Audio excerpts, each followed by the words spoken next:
Buenas noches, vamos a dar inicio a la sesión de la Asamblea de la Academia de hoy, 8 de octubre de 2019, con la conferencia para la cual tenemos invitada a la enfermera Gloria Esperanza García Quintero. Ella es docente del Departamento Clínico de la Facultad de Ciencias para la Salud de la Universidad de Caldas, magíster en Familia y Desarrollo de la Universidad de Caldas, magíster en Educación de la Universidad de Caldas y la Universidad Javeriana, terapeuta de familia de la Corporación IPS Universitaria de la Universidad de Caldas, integrante del Grupo de Investigación de Telesalud y Universidad de Caldas. En el día de hoy nos disertará a los académicos sobre el tema atención y acompañamiento a la familia del paciente crónico y oncológico. Entonces damos la bienvenida a Gloria Esperanza, que nos va a compartir estos conocimientos con todos los académicos. Bueno, muchas gracias, buenas noches. Para mí pues es un privilegio estar en este escenario nuevamente. La conversación que quiero traerles va en varias direcciones. Una es este espacio como un espacio de académicos y de interlocución con la sociedad y con otros espacios políticos que pueden tener injerencia en algunas sugerencias sobre modelos y sobre prestación del servicio y sobre la calidad de prestación del servicio. Me parece que cada vez vemos mayor necesidad de estar en contacto no solamente con los movimientos de la normativa, sino cómo podemos aprovecharla a favor de prestar una mejor calidad de la atención. Y les invito pues entonces a que tengamos estos tres énfasis dentro de la agenda. Es conocer algunos conceptos centrales de la atención a la familia, al paciente con cáncer y realmente el paciente crónico, porque me habían dicho pues que era de interés del paciente crónico. Aprovechando pues que esta tarde tuvimos una conversación en la dirección con la mesa de rutas de atención para el paciente oncológico y que nos acompañó el doctor Campo Elías, me parece importante hacer una precisión en esta parte, y es: vamos a hablar más del paciente crónico, ¿cierto? Mucho más del paciente crónico, dado que el paciente con cáncer puede ser un paciente de cierta manera o en algún momento un paciente terminal, pero no siempre cuando se está diciendo cáncer se está diciendo que va a ser un paciente que va a tener un deterioro progresivo o que va a entrar en un cuidado especial. El otro punto que quiero trabajar es la experiencia de usuario, que es un concepto que realmente es nuevo dentro de la prestación del servicio, ante todo en salud, porque la experiencia de usuario es más del ámbito empresarial, en donde se piensa en todo lo que el sujeto quiere, necesita y cuáles son las expectativas para prestar un servicio. Aquí estoy invitando a que esa experiencia de usuario se esté pensando desde dos dimensiones. Una, desde el sujeto que es prestador de servicio y que está dentro de una organización y que quiere participar en una atención integral al paciente, familia y cuidador, y cómo tendría que darse desde el punto de vista organizacional esas condiciones. Y la otra es ya el usuario paciente, el usuario denominado familia y el usuario denominado cuidador, que como ustedes saben y conocen, no necesariamente tiene que ser un sujeto de familia. Y la tercera es un poco que conversemos sobre las competencias del profesional, no estoy diciendo médico, enfermera, sino de los profesionales para la atención en salud familiar. Estoy hablando de lo que podríamos denominar unas competencias transversales o básicas, que son para todo profesional que requiere tener un conocimiento y unas competencias para el ejercicio, y como objetivos, digamos, de esta charla es comprender el trabajo interdisciplinario en función del paciente, familia y cuidador. Comprender el trabajo interdisciplinario no es lo que nosotros venimos desarrollando, que es todas las disciplinas en un mismo espacio, con un mismo paciente, definiendo un tratamiento o definiendo un manejo integral. Es la posibilidad de escucharnos como profesionales, tomar decisiones que tengan que orientar un plan terapéutico y que se le pueda hacer seguimiento y trazabilidad en un momento dado, a mediano o a corto o a largo plazo. Primero quiero decirles pues que una experiencia profesional y en el campo en el que estoy yo no puede estar separado de lo que es mi experiencia como persona. Soy enfermera, mi recorrido como enfermera ha hecho que yo elija y haya elegido la profundización en familia y lo que eso me implicó en la formación,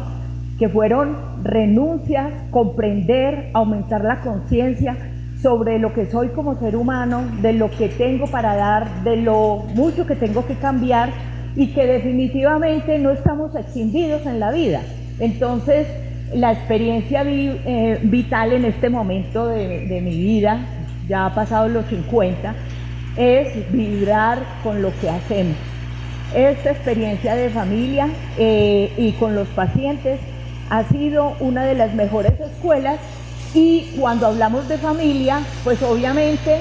las mascotas hoy ya no son mascotas, sino hacen parte de la familia, y cuando uno le habla a los pacientes sobre cómo y qué tener en cuenta dentro de los planes, digamos, terapéuticos, las mascotas hacen parte como de esas condiciones y de esas posibilidades para que el paciente se sienta mejor, más acompañado, entendido, etc. Vamos entonces a hablar de la enfermedad crónica, que hace parte del 50% en este momento de toda la población padece algún tipo de trastorno crónico que requiere la atención del sistema sanitario y que realmente en nuestro medio es fragmentada aún, es discontinua. El concepto que tiene que ver con familia no ha aterrizado todavía desde la política, es solamente un mandato normativo, pero no sea de lo estratégico a lo táctico o a lo operativo, hay bastante distancia. Las enfermedades crónicas pueden ser desde cualquier enfermedad que limite las posibilidades cognitivas y comportamentales del sujeto, hasta aquellas que ya hemos conocido y que son realmente incapacitantes o que son de mucha dependencia. Entendemos aquello como las enfermedades crónicas como aquellos trastornos orgánico-funcional que obliga a una modificación en el estilo de vida del individuo y que persiste por largo tiempo y que no solamente tiene cambios en el sujeto, en su percepción, en su autovaloración, en su autoimagen, sino también en los miembros de su familia. Y también, pues no solamente en los miembros de familia, sino en todos los sujetos que con los que interactúa. Entonces estarían los ambientes laborales, que también de alguna manera se ven afectados y le afectan a entender, comprender y hacer esas transiciones al paciente cuando está recibiendo un diagnóstico y cuando sabe que sus patrones de comportamiento se van a ir modificando. Entonces, no solamente se modifica los patrones de comportamiento, sino que también hay características personales que se logran alterar o que se logran, por ejemplo, las características de la personalidad tipo C, que la describen a diferencia de la tipo A, persona exigente,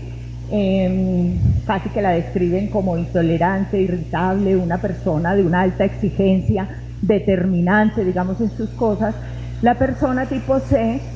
que la tipifican, digamos, como una persona con unas características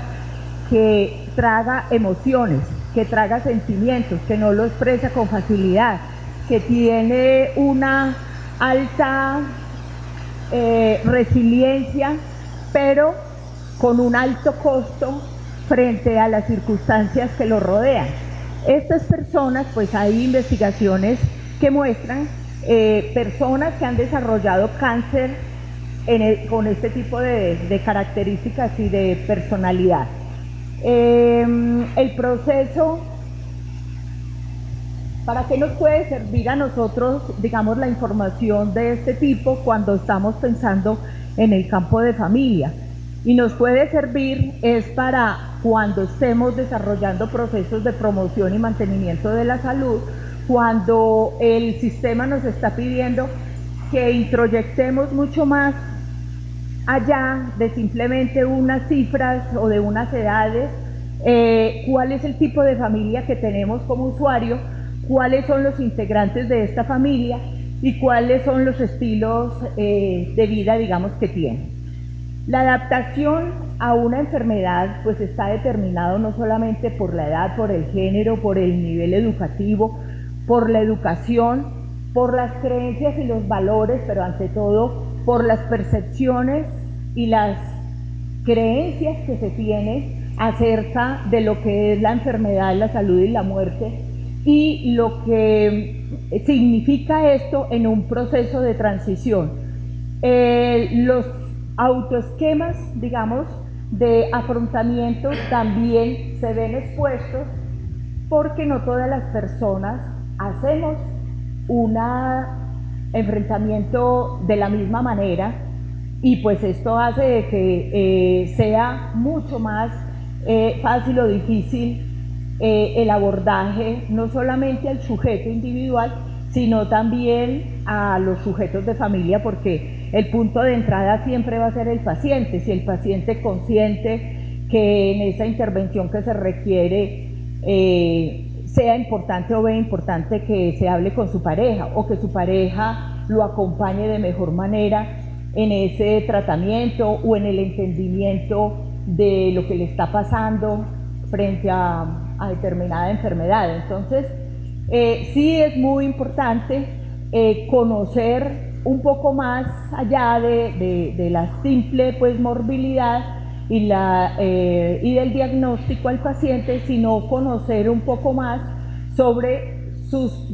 patrones, digamos, de pensamiento, pero también su idiosincrasia, de dónde viene, de cómo es su familia, cómo es su familia paterna, materna, y ya vamos a ver pues algunos elementos que pueden ser pues muy importantes y que son en este momento tenidos en cuenta para la atención. La medicina psicosomática es realmente de los años 30 y la evolución que se ha tenido ha sido muy importante en el nacimiento de la psicología y de las ciencias psicológicas, que primero se pensaban pues que eran exclusivamente del ámbito médico, y con el advenimiento de otras y el fortalecimiento de otras disciplinas y de otros campos, digamos, investigativos, se ha venido dando el surgimiento de otros profesionales que nos ayudan en esa atención integral al paciente, como son los profesionales en desarrollo familiar, y los cambios también en los perfiles que ha permitido que se piense sobre las necesidades, los intereses de la comunidad o específicamente de los sujetos en familia, y que los perfiles vayan dando esos giros, entendiendo de que cada uno de los profesionales tenemos un campo de acción muy específico y unas expectativas frente al paciente, y lo que yo le ofrezco como enfermera es muy diferente a lo que le puede ofrecer, digamos, una trabajadora social o una profesional en desarrollo familiar, en donde se encarga más de hacer gestión en relación a problemas, digamos, de violencia o de gestión ante la misma comunidad para la resolución, digamos, de un problema que puede ser de alcoholismo, que puede ser de drogadicción, y que ya se necesite un grupo interdisciplinario en donde cada uno de los profesionales está interviniendo, tiene un alcance. Entonces, en el caso nuestro, que además pues de ser enfermeras, pues comprendemos las necesidades humanas que tiene ese sujeto, llámese con una insuficiencia cardíaca o un paciente, digamos, oncológico en un cuidado paliativo, lo que nos permite es que cada vez estemos sumando valor en toda la atención integral. El principal elemento que se trabaja, digamos, en la interdisciplinariedad es que se pueda tener un hilo conductor dentro de la atención que se hace, y voy a hacer pues el ejercicio de lo que estamos viviendo nosotros en el Comité de Pacientes Oncológicos o de Ginecología, aquí en la Universidad de Caldas, a través pues de un proyecto que se tiene en la IPS universitaria,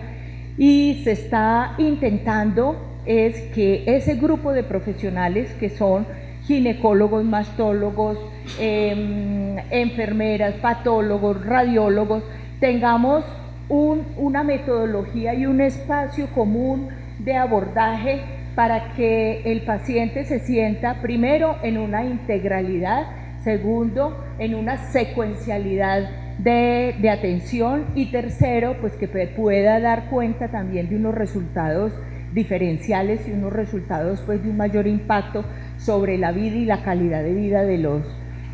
los sujetos. Aquí tenemos pues que los estilos de afrontamiento trabajados hace más o menos unas 3 décadas están planteando de que los sujetos se sienten, los sujetos de algunas patologías pueden sentir que el afrontamiento lo pueden hacer simplemente con el médico y con la aplicación del tratamiento, y otros es que se necesita la intervención de otros sujetos que necesite ayudarle a identificar los recursos internos o personales, los recursos familiares, los recursos sociales,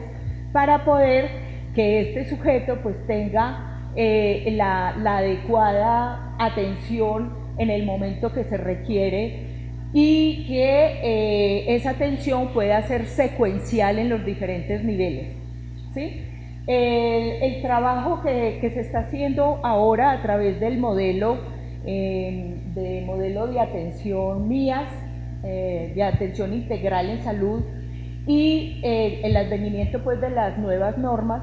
nos muestran una forma operativa, pero que definitivamente el trabajo de las organizaciones y de los profesionales y de las instancias académicas es muy importante en ponerle la consistencia y la coherencia, no solamente desde el punto de vista de los requerimientos y las condiciones que requieren los profesionales de la salud para hacer un ejercicio completo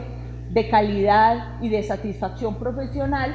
y el otro es que realmente sea una realidad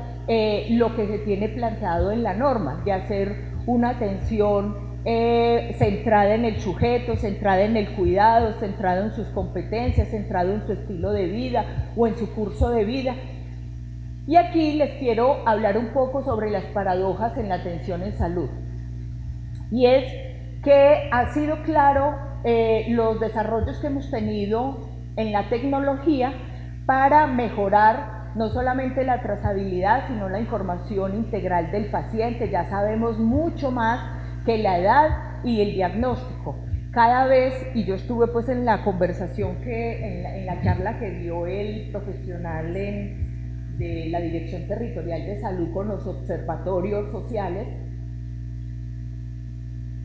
donde cada vez tenemos más información sobre nuestros vecinos, sobre la gente que está en nuestra ciudad, y esos sistemas de información que han acercado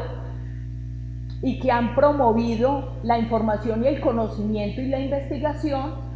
se ha convertido en un tema paradójico, porque en esa misma medida se está teniendo mayor distancia con el ser humano, menos contacto personal, menos contacto, digamos, cercanía emocional, en el sentido de preguntarle al paciente, usted cómo se siente, usted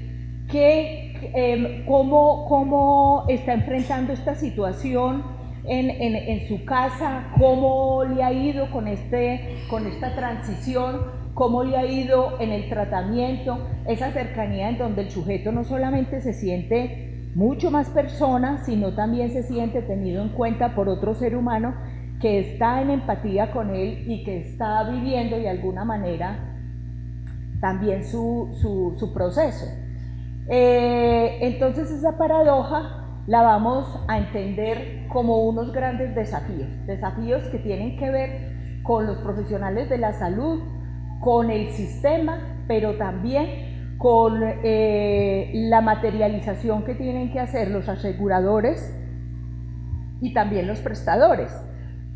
porque la norma puede ser muy clara en cómo lo tiene que operativizar, en los ideales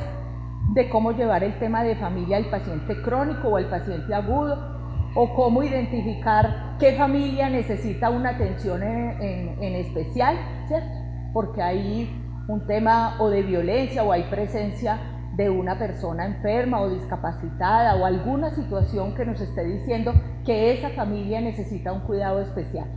Y por el otro lado son todas las presiones que se tienen en relación a poner a funcionar una norma que a veces no se tiene ni la infraestructura, ni se tienen los procesos administrativos tan claros de conversación entre asegurador y prestador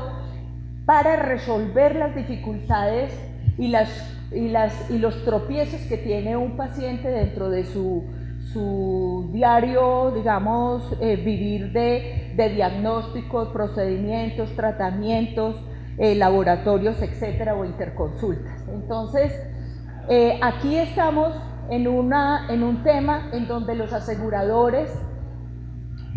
para llevar un tema como estos de familia, hay que hacer inversiones que corresponden a mirar modelos de atención en familia que sean acordes no solamente desde el punto de vista de costos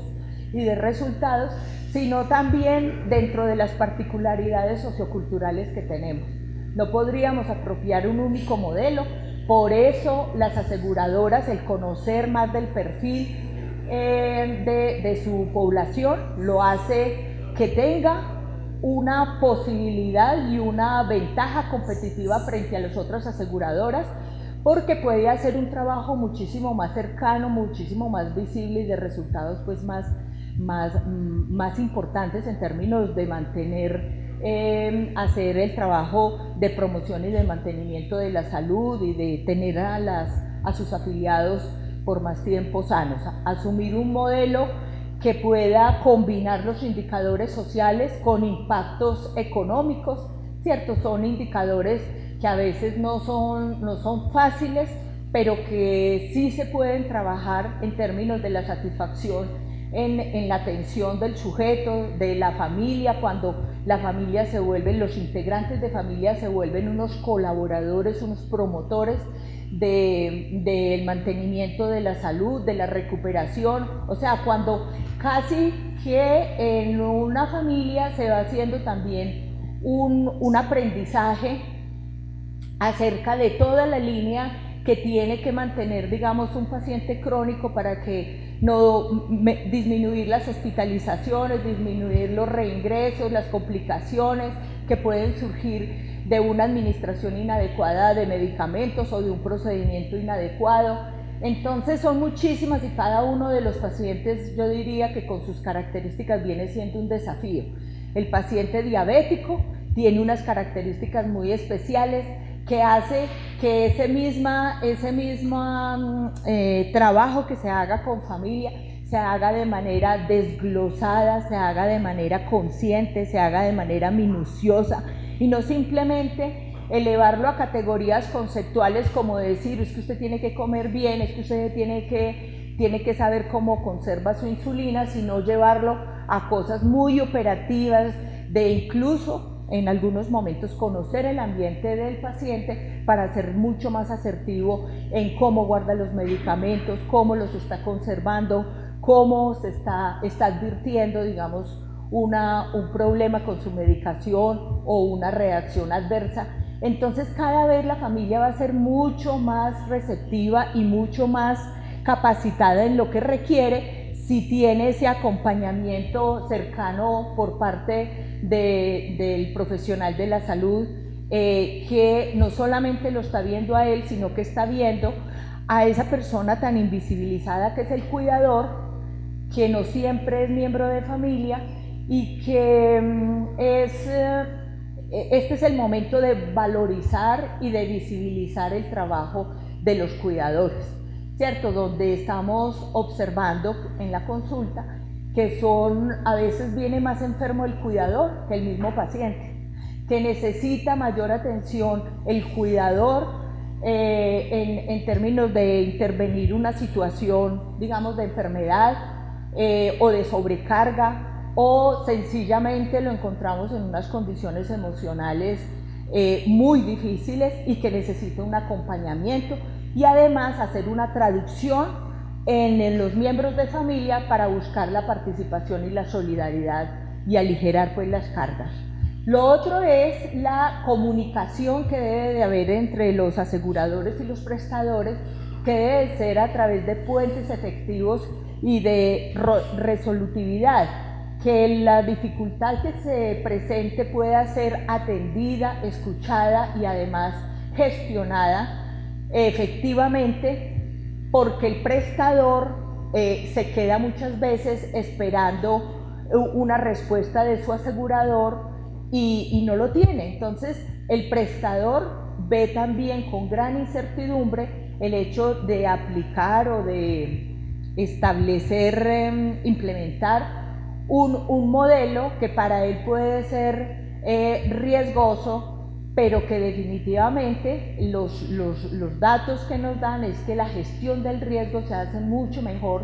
cuando los prestadores conocen a sus sujetos de atención, cuando pueden hacer trazabilidad, cuando pueden hacer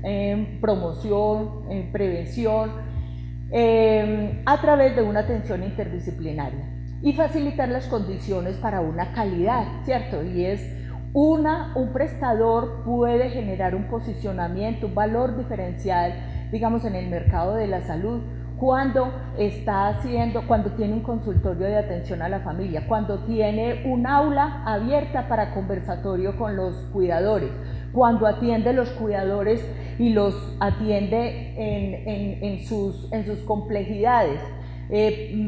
Cuidadoras que no saben, que tienen un autoconcepto muy bajito, que tienen una subvaloración frente a lo que hacen, que no saben cómo reclamar un derecho, porque se sienten atropellados, pero nunca poder instaurar, digamos, un reclamo justo frente al descanso o frente al salario o frente a las condiciones de trabajo. Bueno, muy bien. Aquí en las IPS y en las EPS, para poder establecer un modelo en familia, sí necesitamos unas competencias que puedan liberar, digamos, las barreras que se tienen en el ejercicio actual, como por ejemplo las contrataciones a corto plazo, los malos pagos, cargas laborales excesivas, muchas demandas, digamos, de implementación y muy pocos estímulos para los profesionales, que tenemos que reconocer esos espacios difíciles laborales para poder saber cómo se les va a poder entrar, para que un grupo de personas sientan que pueden hacer algo más de lo que vienen haciendo, como es el trascender la atención a un sujeto, sino ya a un núcleo familiar, y tener unas compensaciones, digamos, de tipo, yo diría que casi que emocionales, porque yo digo que los pacientes han sido grandes maestros para mí, y de víctimas verlos como unos héroes, porque dice uno definitivamente la capacidad de resiliencia de cada sujeto, la capacidad de las familias en redefinirse, en rediseñarse cuando hay dificultades, en la capacidad de la solidaridad, digamos, cuando encontramos una persona que viene al comité y nos dicen es que no tiene familia, vive en una pieza y un hijo o un familiar le manda los 200 o 300 mil pesos para que la paguen, pero no sabemos ni cómo vive ni cómo se alimenta, y hacer un trabajo a través, digamos, de las organizaciones, investigando, pues siempre nos toca hacer un ejercicio investigativo con los diferentes casos, y descubrimos que esa señora pertenecía a una iglesia, y cómo a través de uno de los miembros de la iglesia pudimos hacer una campaña, primero para que la señora pudiera tener una atención para el cuidado paliativo, segundo porque la señora no era de hospitalización, pero estar en unas condiciones precarias en su casa pues tampoco era, teníamos que hacer algo frente a eso, y este sujeto, que aquí es donde digo yo que las redes de apoyo nosotros no sabemos dónde las vamos a encontrar, o sea, nosotros somos abundantes en oportunidades y en recursos que cuando se tiene la sensibilidad se encuentran las soluciones. Y un miembro de esta comunidad movilizó a los otros para que una señora o una familia se encargara de darle el alimento un día. Y si no podía todo el alimento del día, al menos se le fuera a garantizar una comida importante. Entonces, de no tener nada a pasar a unas condiciones un poco más favorables, de que fuera otra persona a ayudarle a hacer el aseo, a mirar cuáles eran sus necesidades básicas. Entonces, esto hace de que necesitamos un Estado presente para atender, promover los recursos del Estado en función de las personas que lo necesitan. Pero sabemos que esto siempre va a ser escaso y va a ser insuficiente, y que vamos a tener que acudir a otra serie de recursos, redes de apoyo sociales y comunitarias, que definitivamente son de gran ayuda, no solamente en lo urbano, sino también en lo rural. Bueno, dentro de esto que traemos, que es el modelo de atención integral en salud, donde la familia se hace visible,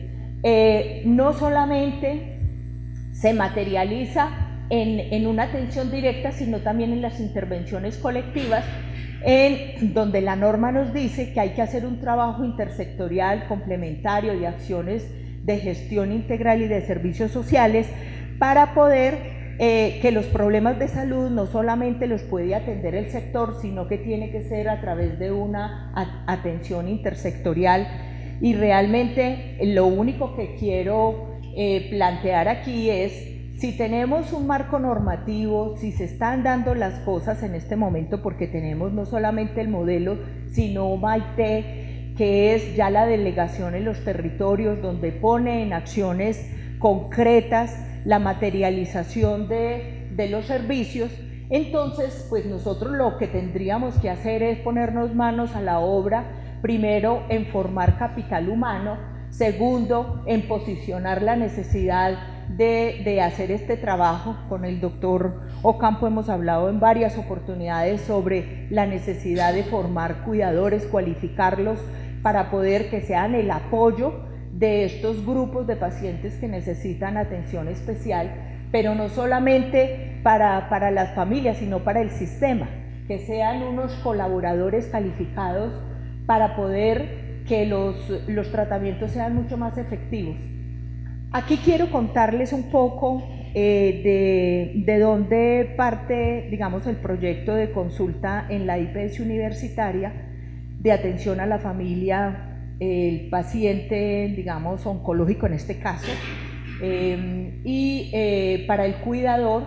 y queremos, pues yo quiero compartirles un poco desde dónde lo estoy mirando y cuál es el modelo de atención y desde cuáles son los referentes conceptuales que estoy teniendo. El enfoque que yo tengo es un enfoque sistémico familiar ontológico conversacional, porque tiene mucho que ver con las formas de conversación del sujeto, porque esas son los que me dan la clave para poder diseñar el plan de cuidado y para poder trabajar con los recursos que tiene ese sujeto. Maravilloso este coequipero. Entonces tenemos varios textos, libros y autores que son muy importantes, como podemos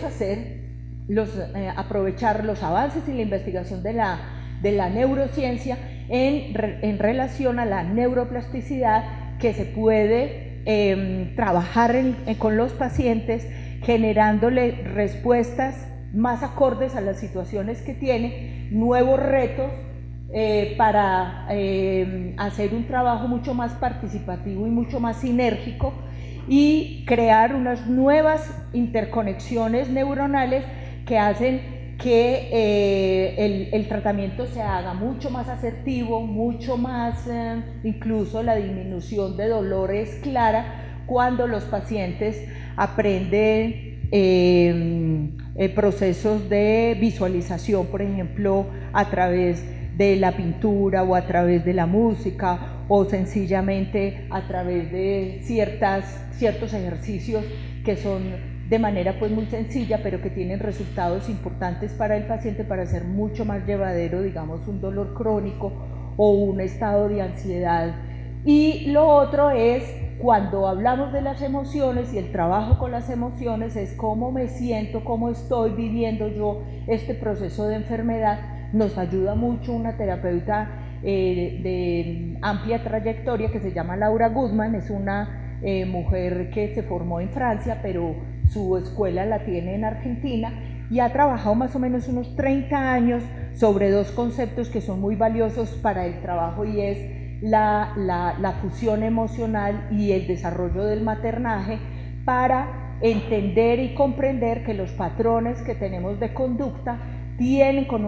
que ver con un aprendizaje desde nuestra niñez, incluso muchas veces antes de nuestro nacimiento, porque es a través de nuestra madre que hemos vivido esos patrones y que obviamente nos los van a transmitir a través de la socialización y a través de los espacios de socialización, que no solamente los vamos a tener en la escuela, sino que los vamos a tener también en el barrio, pero que el discurso materno es muy importante en esto. Todos, y a veces se genera cierta confusión cuando hay una hipótesis importante, y es en un mundo que es androcentrista, machista, pero no quiere decir machista es que los hombres son malos y las mujeres somos buenas, sino una relación de poder que se ha dado en un ordenamiento que hay de la sociedad, y en el que la mujer pues ha estado relegada, donde ha estado en unas condiciones en donde se le desconocía y se le desconoce muchas de las condiciones, digamos, emocionales, físicas, intelectuales, cognitivas, y que el papá, de cierta manera, el rol y las responsabilidades estaban más por fuera de la casa, en vigilancia, digamos, de que ese orden familiar se mantuviera, pero realmente la incidencia de la mamá es muy alto para replicar y transmitir intergeneracionalmente no solamente los patrones para el sufrimiento, sino para la liberación o para la autonomía. O sea, nuestras mamás, nuestras abuelas, nuestras bisabuelas han sido mujeres desatendidas, digamos, abandonadas, no interpretadas, violentadas de alguna manera, porque el hecho de que hoy se haga visible de una violencia simbólica o una violencia explícita, que las mismas análisis de los conceptos o los discursos académicos o discursos investigativos han llevado a esas categorías de violencia, no quiere decir de que el grito, el manotazo, el tirar la comida, no fuera un tipo de violencia que lo vivieron todas las mamás de alguna manera, la desatención alrededor del parto, de tener muchos hijos, de tener que ocuparse de otras cosas, pero no quiere decir que una mamá no hizo lo mejor que pudo haber hecho en ese momento pero eso no quita las consecuencias que se tienen en todos los sujetos, y es tener un vacío existencial que solamente lo comprendemos es cuando nos metemos en cada individualidad. ¿Eso para qué nos sirve dentro de un trabajo de familia? Porque los sujetos nos vestimos y respondemos a esos aprendizajes previos que hemos tenido, y cuando enfrentamos una situación de crisis o de verdadera amenaza, sacamos los personajes que hemos construido desde niños y que nos han servido para sobrevivir. Y esos personajes se vuelven y se repiten tantas veces como los necesitamos y que no los hemos reflexionado ni los hemos subido a la conciencia. Cuando los subimos a la conciencia, cortamos definitivamente esa transmisión intergeneracional. Por eso las niñas y los chicos, porque también hay hombres maltratados y hay hombres olvidados y no interpretados, hay niños, hay adultos que todavía tienen comportamientos infantilizados y son producto de los ropajes que les sirvieron de niños o de adolescentes para poder sobrevivir, y de adultos todavía siguen viviendo o seguimos viviendo algunos personajes desde esa instancia, agudizándose en un momento de enfermedad y de una enfermedad crónica, donde cómo llamamos la atención, cómo queremos ser el centro, la forma como manejamos ciertas situaciones, generando o controles o exceso de controles, etc. La otra es Marisa Peer, que es una terapeuta de Inglaterra, que ella ha explorado mucho en la neuroplasticidad y en trabajar patrones de transformación rápida, que eso es lo que necesita uno muchas veces cuando está en la consulta, y es que los pacientes no necesiten generar dependencia con uno ni tener 10 consultas, sino que en una consulta de 1 hora, hora y media, el paciente se lleve cosas claras, se lleve un plan de trabajo para él y para su familia, se lleve un propósito, mejore la conciencia frente a su proceso de enfermedad, donde él pueda hablar de su enfermedad sin drama, que es uno de los elementos que le quita mucha carga de dolor cuando le dice usted tiene una enfermedad y una enfermedad seria, pero eso no quiere decir que su calidad de vida no puede ser mejor, y puede ser mejor a través de estos y estos mecanismos, mejorando su alimentación, su aspecto emocional, su aspecto espiritual, sus sueños, su ejercicio, su ocio, incluso su sexualidad, que cuando hablamos de sexualidad no quiere decir que estamos hablando de la relación coital, sino la relación que tengo yo conmigo, con mi imagen, mi relación con el mundo como mujer y como persona. Entonces, cuando se le pone atención a este tipo de cosas, la persona siente que está en un espacio donde muchas de ellas me han expresado, es que yo nunca había hablado de esto, es que yo no había entendido por qué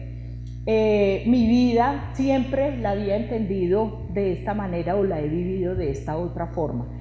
Esos son momentos y son circunstancias, la enfermedad a veces como camino, que genera respuestas,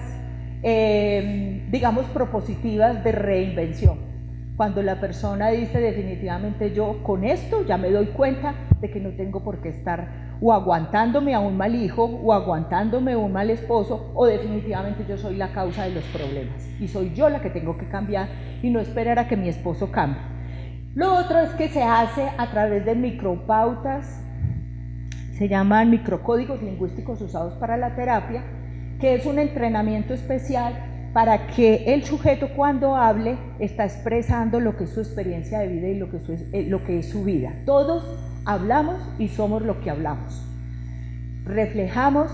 lo que somos a través del lenguaje. Somos sujetos del lenguaje todo el tiempo, y un lenguaje articulado, un lenguaje gestual, un lenguaje corporal que hace que comuniquemos cosas, y que en el lenguaje articulado pues obviamente es más o menos un 7%, y que allí nos refleja la estructura del pensamiento, y la estructura del pensamiento es lo que hace que los sujetos tengamos memoria. Por eso cuando hablamos de nuestra vida no quiere decir que lo que estemos hablando sea la verdad o sea la realidad, pero es como la interpretamos, y eso nos sirve para a veces tener los elementos para descubrir realmente las razones que ese sujeto tuvo, las circunstancias que lo rodearon, no hay una interpretación sin contexto, no puede haber una interpretación ni una atención de un sujeto sin contexto, de dónde viene, quiénes eran ellos, cuál era cuáles fueron los patrones, digamos, de crianza que tuvo, y lo que nos evidencia que no estamos excindidos. O sea, parece que somos trabajadores, pareja, hermanos, hijos, pero definitivamente somos únicos e indivisibles. Las mismas dificultades que tenemos en un ámbito laboral o en un ámbito de interacción cualquiera que sea, los vamos a tener en nuestra vida familiar. Entonces, ese es un reto muy importante y es, si yo no sé lo que doy, pongo cuidado a lo que recibo. Y cuando estoy recibiendo, eso es lo que estoy entregando. Y eso no quiere decir de que no podamos generar un cambio, y un cambio que tiene que ser desde adentro, un cambio que tiene que ver con mínimas pautas, incluso que cambian una actitud, que cambian un comportamiento, que cambian un pensamiento. Hay pacientes que uno los encuentra con un pensamiento completamente negativo, yo no quiero, yo no puedo, es que yo soy muy pobre, es que para mí es muy difícil. De un lenguaje deficitario puede pasarlo en transición a un lenguaje transformador, sinérgico, propositivo. Cuando uno le va mostrando que los elementos y los recursos que tiene son tan ricos, o los que tiene alrededor los tiene que aprender a ver y aprovechar, que puede cambiar incluso sus condiciones, digamos, de mejoría, ¿cierto? Entonces, son aspectos que pueden sonar en este momento pues muy abstractos, pero que realmente funcionan, y funcionan, como les digo, en una atención de una hora, porque en una hora les voy a decir qué se hace. ¿Quién es la familia y el cuidador? Desde lo ideal, no nos vamos a detener mucho en esto, ¿quién es la familia desde lo ideal, desde lo real y desde lo mítico? Desde los ideales, las relaciones familiares, pues es las que siempre leemos en los libros y nos enseñaron en la escuela, y es que es una familia ideal, es papá, mamá, ojalá un niño y una niña, ¿cierto? Y que las responsabilidades del hombre son estas, las de las mujeres son aquellas, y que en el terreno de la familia o de lo público son unas, y en el campo de lo social son otras. O sea que el papá es uno en la casa y es otro en el ámbito laboral. O sea, los ideales nos han hecho mucho daño, porque muchas veces las relaciones de pareja se relacionan es con los ideales, pensando en que va a haber unas relaciones simétricas, igualitarias, y resulta de que no. La familia somos sujetos en relación, que estamos apoyados en la calidad de las interacciones que tenemos y en las formas de comunicación, y que podemos tener encuentros y desencuentros y conflictos y separaciones, y que eso no está ni bien ni mal, sino que son las formas de cómo resolvemos los problemas. La mejor definición que yo tengo de familia es: la familia es lo que es la familia. La familia mía no es igual a la familia del frente, ni la de mi abuelo, ni la de mi tía, sino que la familia es el reconocimiento de los sujetos que podemos tener en común un proyecto de vida, y que eso hace de que se configure como familia, de que todos vamos para el mismo lado, tenemos un foco, nos ayudamos, hay solidaridad, identidad, etcétera, etcétera. De lo real, entonces, es lo que nosotros tenemos, que los sujetos tenemos el derecho a ser diferentes, de no copiar en los comportamientos, de poder decir y de poder manifestarnos, y que eso no pueda, y que eso no sea una situación de conflicto, de tensión en la familia, sino que podamos hablarnos y decirnos lo que queramos en un ambiente de cordialidad y de respeto y de consideración frente al otro. Entonces eso también lo enseñamos, de que en la familia todo se puede conversar, y que hay cosas que pueden ser interdictas, pero que en aras de la calidad de la convivencia son necesarios de velar. De lo mítico, entonces, lo tradicional, de que las familias de antes eran mejor, de que definitivamente la autoridad la tiene que llevar el papá, de que la obligación solamente la llevan los hombres, o que la fuente de financiación o de recursos tiene que ser pues de eso, pues ya afortunadamente ha cambiado muchísimo, y ahora tenemos pues una relación un poco más de pares, pero eso no quiere decir que eso ocurra en todos los contextos. Todavía en zona rural el hombre le prohíbe a la mujer que se corte el pelo, que salga o que vaya a misa, o que se compre un par de zapatos, y si ella trabaja y compra los zapatos, dice usted por qué se compró esos zapatos, si es que esa plata la tenía yo para otra cosa. Entonces, mirar los contextos, y estos pueden ser espacios emancipatorios, o sea, la atención a la familia pueden ser espacios para que las mujeres y los hombres tomen las riendas sobre su autonomía. O sea, el hecho de que las mujeres y los hombres tenemos que aprender es a convivir para la felicidad y para brindar unas condiciones favorecedoras de la salud y de la calidad de vida. Y eso quiere decir el de poder decir sí y poder decir no cuando queramos decir no. Y no trastocar de decir no y resulta que resulto diciendo sí y al contrario, ¿cierto? Entonces esas incoherencias, esas no correspondencias es lo que enferma. Esa es la respuesta biológica a un problema emocional, y es cuando no se puede resolver y cuando... Bueno, muy bien. Este es simplemente un panorama de cómo el sistema de salud hoy nos está dando una oportunidad, y es pasar de un modelo que es de una mirada centrada en la enfermedad a un enfoque mucho más holístico, más biopsicosocial y cultural, a un modelo de atención integral, a un enfoque de derechos y de mayor gobernanza, donde se tenga donde se hacen explícitos los deberes y los derechos de los sujetos. Y esto es importante es porque estamos en un momento histórico en el que los profesionales tenemos una gran responsabilidad, y yo diría que las asociaciones y las instancias, la academia, todos los espacios donde se reúnan las inteligencias a pensar cómo poder plantear mejores soluciones para las necesidades sociales, y es si la norma está diciendo que pueden instaurarse en estos espacios, que realmente se hagan y se hagan en las condiciones correctas. Lo de familia, desde 1991 se hace explícito en la Constitución Política, luego en la Ley 100, y luego se va haciendo mucho más explícito hasta llegar al modelo operativo del MIAS y del RIAS. Y esta es toda la normativa que se ha dado en los diferentes espacios para hacer visible la importancia de la familia, el apoyo a la familia, la política, digamos, que tiene que ver con Código de la Infancia y la Adolescencia, y de todo el plan decenal de infancia y el plan decenal de salud pública hasta el año 21, y las cajas de herramientas que se tienen para poder operativizar esto. La resolución de Maite, yo pienso que ustedes ya lo han mirado, pero pues sí hace una integración, hay una modificación del orden conceptual acerca de la acción integral y del cuidado de la salud, y la gestión integral del riesgo, que es cómo se van a hacer las articulaciones, las integraciones, cómo se va a medir, se va a monitorear, cómo se va a hacer la secuencialidad, digamos, para la atención no solamente del paciente, sino hasta la paliación y la atención a la familia y a la comunidad.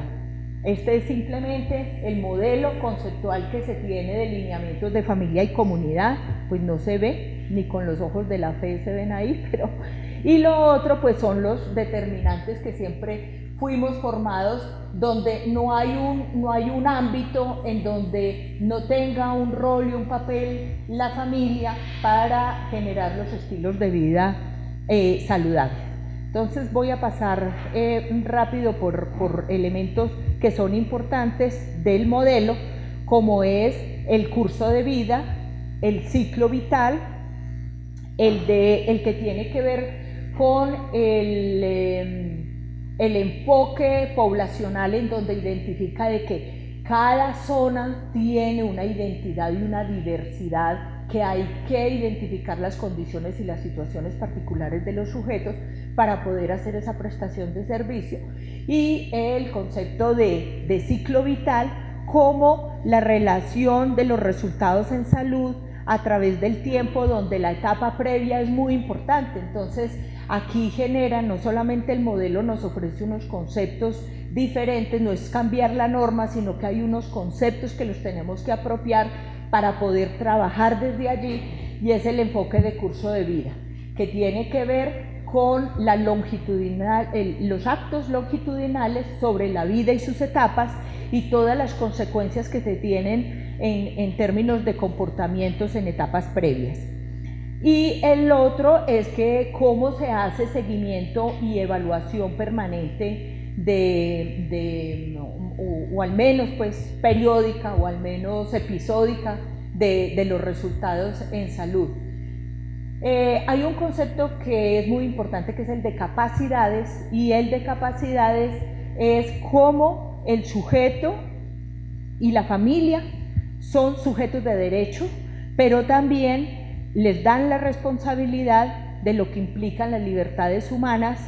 para hacer uso de los recursos, pero también de autodeterminarse, ¿cierto? Del ejercicio de la autonomía y la toma de decisiones frente a su salud, pero también el ejercicio político que puede hacer un sujeto, un ciudadano, frente a las situaciones de salud, cómo las puede gestionar, cómo puede hacer parte, digamos, de un grupo de usuarios, cómo puede gestionar, cómo puede ser sentido, oído, escuchado, digamos, desde las instancias aseguradoras o prestadoras. Voy a pasar esta partecita porque tiene que ver mucho sobre qué nos están pidiendo a los profesionales en este campo, y es la formación para la documentación y la sistematización, la evaluación de nuestro ejercicio, la evaluación y la interventoría que debemos, como la autocrítica que debemos hacernos sobre los estilos, los patrones, los modelos que estamos teniendo de atención, para hacer un feedback que nos permita no solamente una retroalimentación profesional, sino también como sujeto en transformación, porque definitivamente el trabajo que se hace con comunidades y con familia siempre es un proceso de transformación individual, ¿cierto? O sea, siempre uno sale de esa experiencia de una manera diferente. Y lo otro son las competencias frente a los estándares que me está planteando la 3280, que tiene que ver ya pues con los protocolos y con los estándares ya casi minuto a minuto, y cómo lo están adoptando las instituciones y cuáles son las condiciones para adoptarlas y cuáles son los ambientes laborales para hacerlo, y no simplemente pues la exigencia de hágase y cúmplase, sino cómo los protocolos están invitando a que cada vez se hagan mucho más grupos críticos, digamos, frente a la atención que se está dando, cómo se fortalecen en capacidad y en competencias los profesionales, cómo se ponen retos dentro de las mismas organizaciones en indicadores y metas, pero un trabajo dialogado y no simplemente que le llegue de manera individual a cada sujeto como una exigencia, digamos, de contrato. Voy a pasar por acá.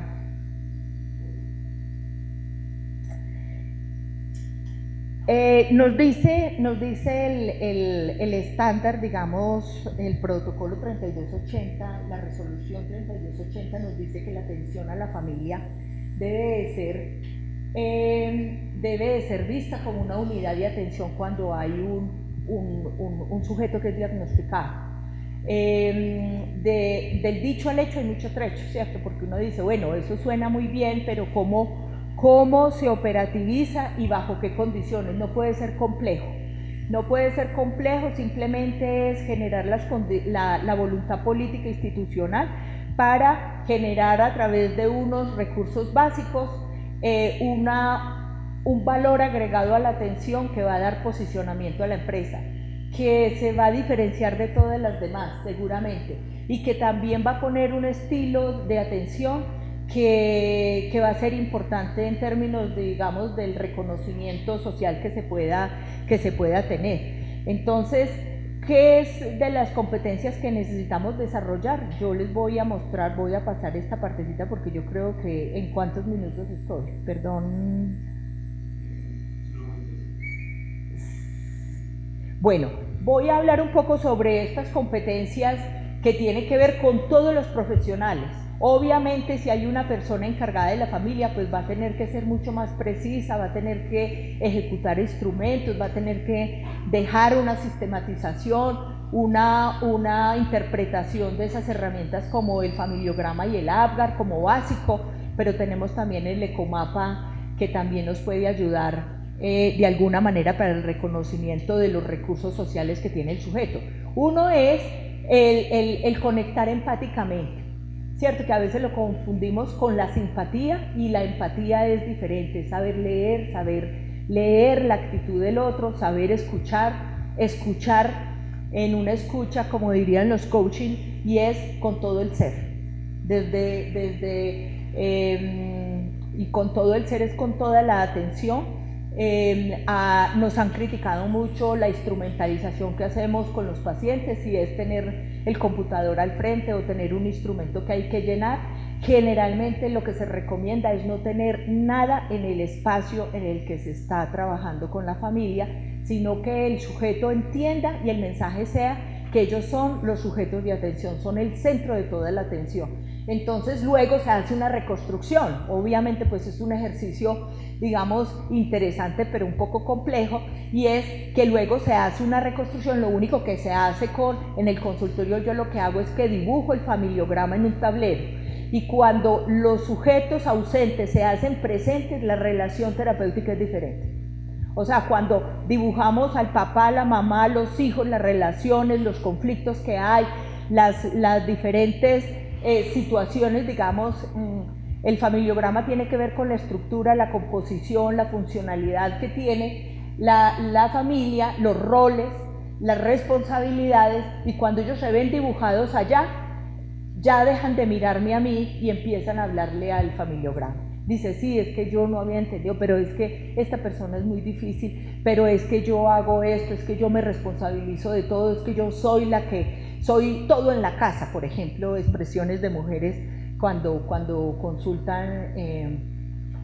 observar y monitorizar los sistemas de apoyo familiar,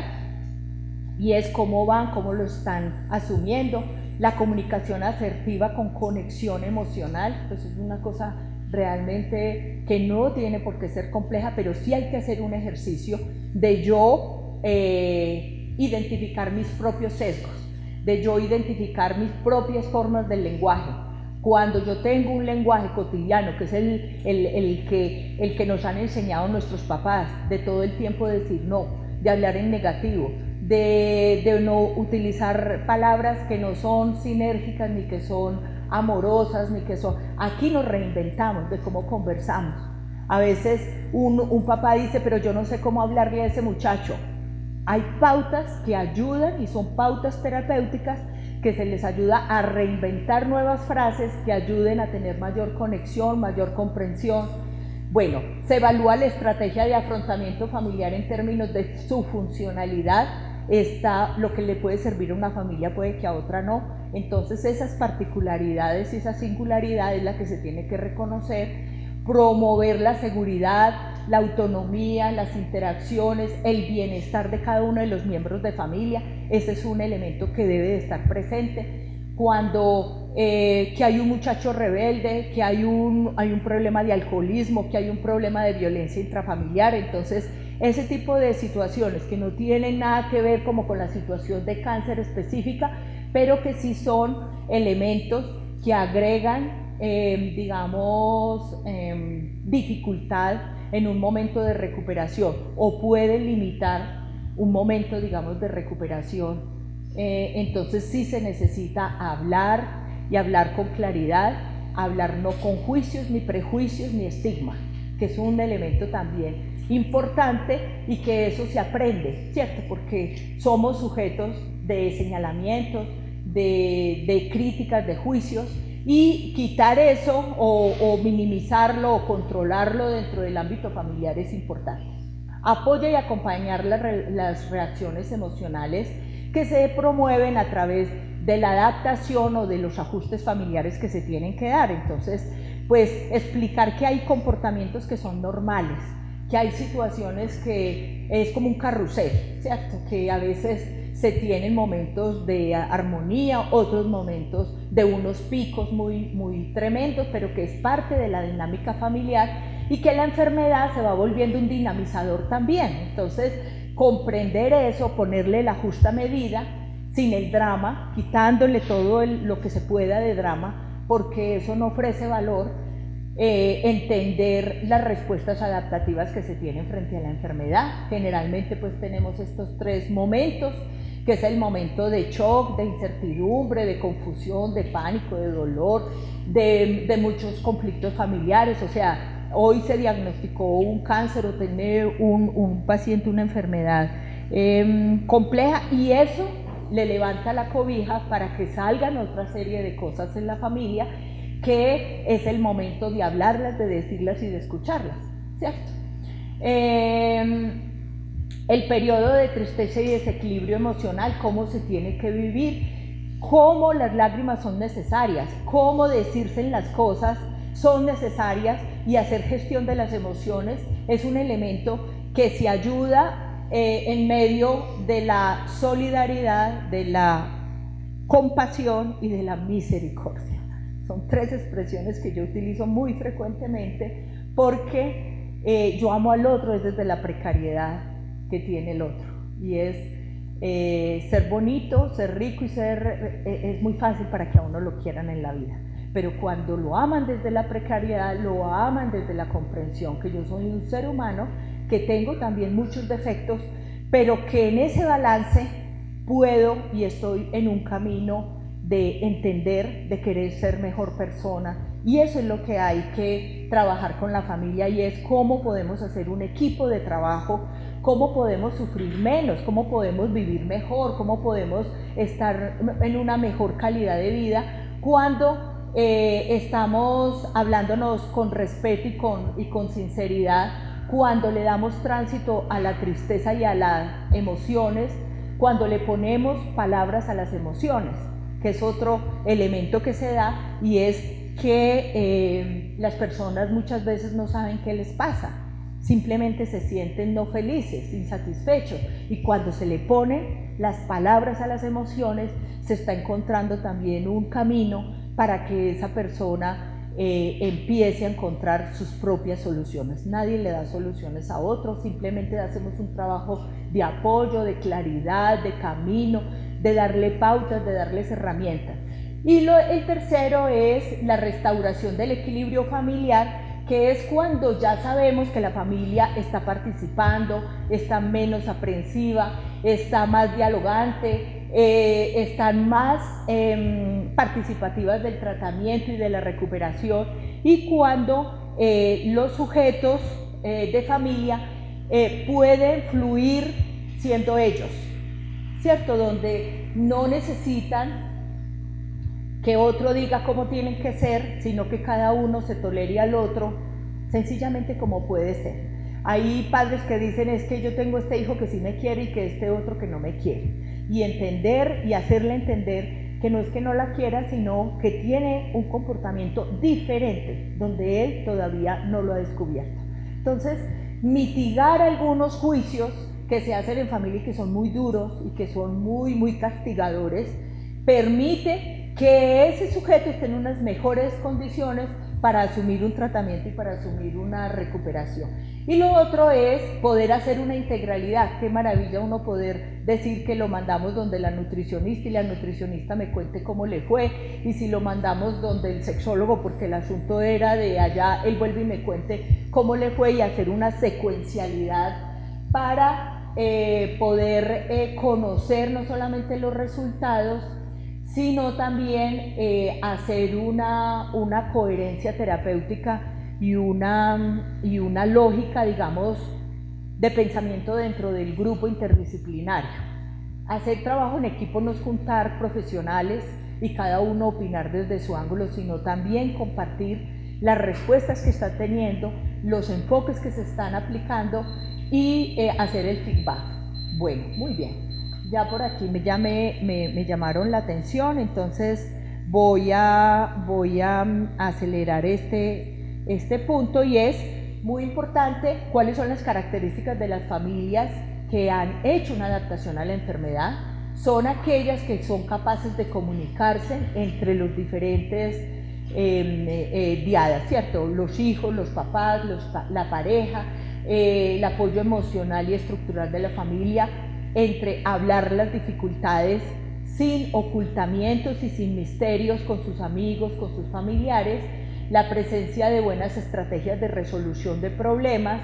el control que tienen sobre la autonomía que tienen sobre las decisiones, la calidad de las decisiones, la variedad de decisiones o de alternativas, el manejo y las recomendaciones, la adherencia, digamos, a los tratamientos y el buen trabajo en equipo que se hace familia y equipo de salud. Yo quisiera que entonces en este momento miráramos, voy a mirar ya para cerrar, porque este es lo que les he comentado, un poco de cómo se hace en la consulta. Este familiograma se les hace pues muy conocido sobre qué significa cada una de las figuras que hay allí, pero es la representación pues de lo que es mi familia y a través de las convenciones de cuáles son las relaciones que se tienen, que puede y debe de ser revisada en cada momento de la consulta porque puede cambiar, pero esto me permite tener un contexto de la familia y de las relaciones muy importante. Y el otro son las métricas que yo tenga para mirar la carga del cuidador, para mirar el sentido de cuidado que tiene el sujeto, o también cómo está en energías vitales para la recuperación. Un paciente que tenga una mala alimentación,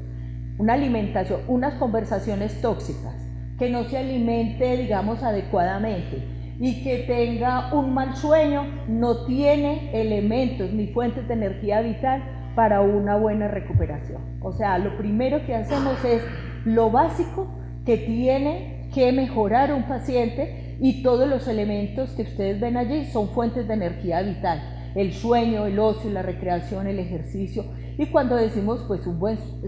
sexo, no solamente eso, sino la sexualidad, y eso se tiene pues unas métricas donde podemos evaluarlas en cada consulta. Y es hacer de lo complejo algo simple y aplicable: qué debe de comer, qué tipo de alimentos, cuáles hay en la zona, cuáles son los más económicos, cómo puede hacer combinaciones, cómo puede enfrentar cierto tipo de dificultades. Y lo otro es, pues es como el plan de atención que se le hace a los pacientes, y lo otro es que tenemos que saber utilizar todas las herramientas digitales, que los pacientes manejan mejores celulares que nosotros, y no puede ser solo para visitar Facebook, debe de ser para aprender cosas importantes, irse a fuentes confiables, y nosotros les podemos facilitar eso, ¿cierto? De que el paciente sepa de que tiene una herramienta y que la puede utilizar. Bueno, y lo último, pues el plan de cuidado que sea real en condiciones socioculturales adecuadas, y la calidad de un plan de cuidado es cuando me está hablando a mí y no es un plan para todas las mujeres que tienen un cáncer de mama, ¿cierto? Porque no es así. Muchas gracias. Les agradezco y valoro mucho este espacio, porque yo creo que son ustedes los que pueden, en los espacios políticos, académicos, investigativos, posicionar las necesidades de los pacientes. Muchísimas gracias.